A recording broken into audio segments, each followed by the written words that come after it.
Bonjour, je m'appelle Steve, je suis relaxologue. Je m'appelle Anne, je suis réalisatrice. Alors c'est l'histoire d'une rencontre entre une réalisatrice et un relaxologue. C'est l'histoire de ma rencontre avec les thérapies naturelles. Je me suis dit, waouh, c'est trop génial, il faut que je le partage.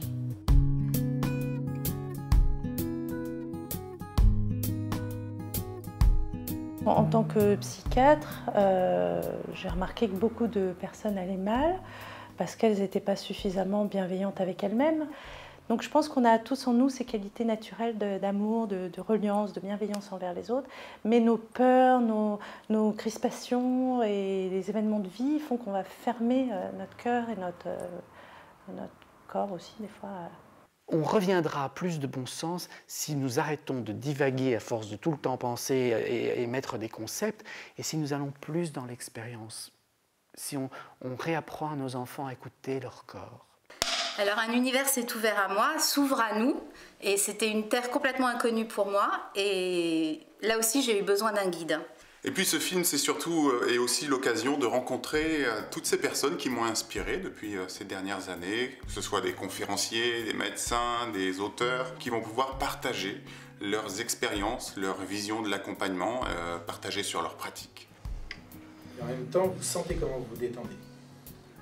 Vous inspirez par le nez. La bienveillance qu'on cultive, par exemple avec la méditation, les nouvelles thérapies comme la thérapie d'acceptation d'engagement, la pleine conscience, on travaille la flexibilité psychologique. C'est ça la force de l'empathie et de la bienveillance, c'est de rejoindre l'autre là où il est, plutôt que de prétendre que nous savons pour lui où il devrait être.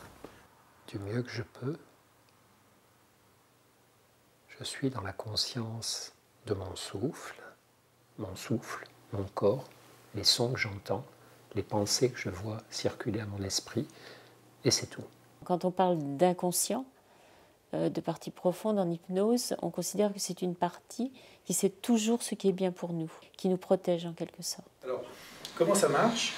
Ici, vous avez la position des méridiens. L'EFT, d'une manière simple, c'est une technique de relaxation ou de gestion du stress.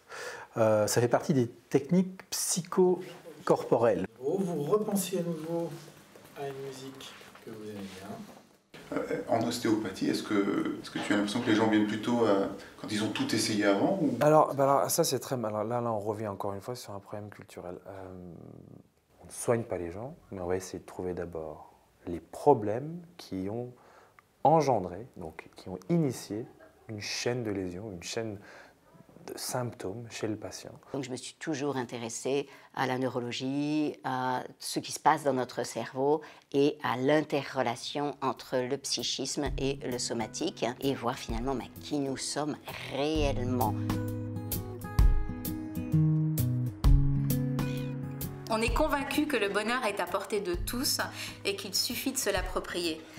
On va vous transmettre les outils pour ça. Ce que la médecine scientifique a acquis, c'est magnifique. Mais ce qu'il faut, c'est enrichir la philosophie matérialiste et réductionniste de la médecine conventionnelle avec des approches plus globales.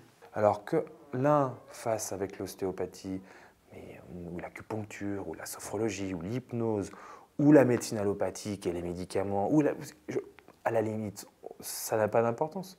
La société évolue beaucoup. Je n'aurais pas cru que de mon vivant, ces notions plutôt de développement personnel et parfois de thérapie atteignent des enjeux de haut management. Or, aujourd'hui, ça se passe.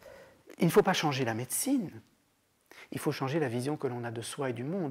Donc ça veut dire qu'il faut faire une éducation, une pédagogie. Aujourd'hui, il y a une véritable ouverture, une véritable quête. Ça va s'accélérer, je le vois tous les jours dans mon travail. J'ai confiance notamment que tôt ou tard, ces approches-là seront dans les programmes scolaires depuis la maternelle. Lorsque je reçois une personne en cabinet, je lui demande toujours de s'investir complètement dans le travail qu'il souhaite réaliser pour atteindre son objectif. Ça, on va le faire à deux, c'est-à-dire que je fais ma part à 50% et il fait sa part les 50 autres %. Dans ce film, nous y mettons toute notre passion et notre envie, et nous avons déjà commencé à investir pas mal de temps et pas mal d'argent. Et on est prêt à continuer à faire cette part du travail. Pourtant, il y a une partie, notamment la partie financière, pour laquelle nous avons besoin d'aide et de soutien. Alors cette fois, aujourd'hui, en tout cas, c'est moi qui vous consulte et qui vous sollicite pour finalement apporter votre part à ce travail que nous mettons en place avec Anne. Parce que quelque part, cet objectif qu'on cherche à atteindre, il nous concerne tous. Suivez-nous, aidez-nous, c'est pour votre bien.